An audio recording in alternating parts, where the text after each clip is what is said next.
Hello, Botley. Tonight I'm going to read A Quiet Night In by Jill Murphy.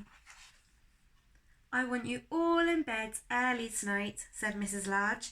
It's Daddy's birthday and we're going to have a quiet night in. Can we be there too? Asked Laura. No, said Mrs. Large. It wouldn't be a quiet night in with all you lot charging about like a herd of elephants.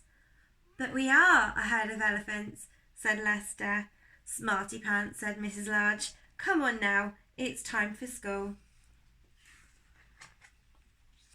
That evening, Mrs. Large had the children bathed and in their pyjamas before they'd even had their tea. They were all very cross. It's only 4:30, said Lester.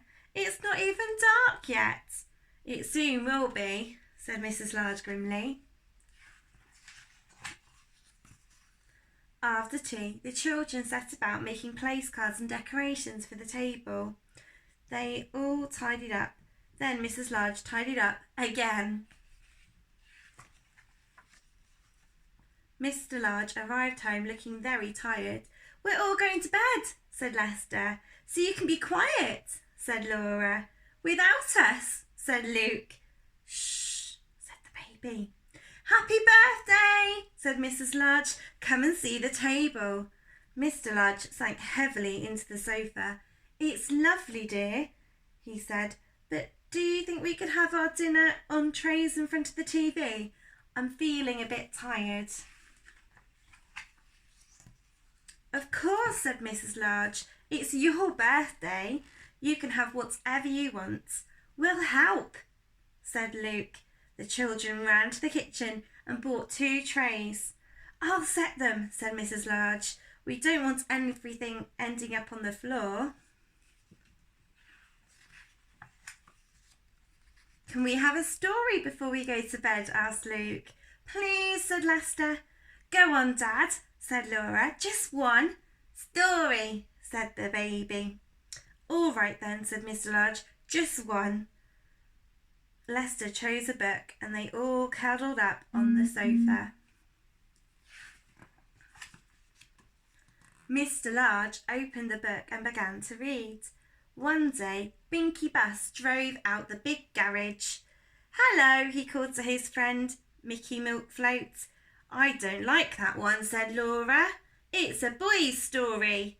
Look, said Mr. Large, if you're going to argue about it, you can all go straight to bed without any story. So they sat and listened while Mr. Large read to them.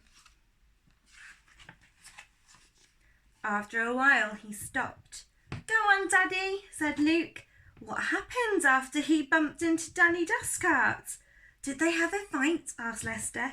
Look, said Laura, Daddy's asleep. Shh, said the baby. Mrs. Large laughed. Poor Daddy, she said. Never mind, we'll let him snooze a bit longer while I take you all up to bed. Will you just finish the story, Mum? Asked Lester. We don't know what happens in the end, said Luke. Please, said Laura. Story, said the baby. Move up then, said Mrs. Large. She picked up the book and she began to read. Watch where you're going, you silly dust cart, said Binky. Just then, Pip the police car came driving by.